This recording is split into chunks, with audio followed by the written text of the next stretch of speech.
Gundam EZ-8, built from Wreckage, forged in war.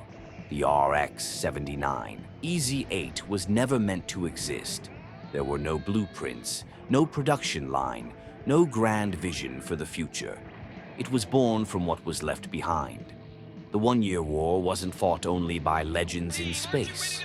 On Earth, it was fought in jungles, ruined cities, and muddy plains, by soldiers who fixed their machines with scavenged parts and stubborn will. That was where Shiro Amada lived. Shiro wasn't a new type. He wasn't an ace pilot chasing glory. He was an officer responsible for keeping his team alive, one mission at a time.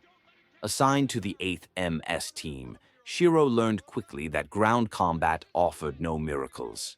Supply lines failed, repairs were improvised, every deployment risked being the last. War at ground level was slow and personal.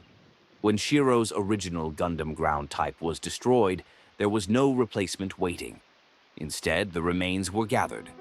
Damaged limbs, mismatched armor, salvaged systems, and rebuilt by field engineers using whatever could still function. The result was the EZ-8, a Gundam not designed for perfection, but for survival. The EZ-8 lacked advanced armor coatings and experimental systems. What it had was a reinforced frame, simplified mechanics, and reliability under fire. It didn't dominate the battlefield, it endured it. Shiro piloted the EZ-8 the same way he led his team, not with aggression, but with restraint. Every engagement was weighed against the cost.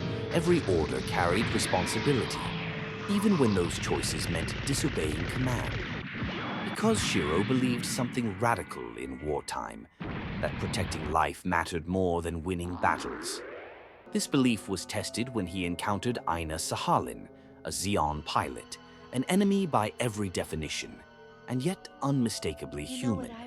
Their bond wasn't a fairy tale. It was fragile, dangerous, and proof that the lines drawn by war were never as clean as commanders claimed.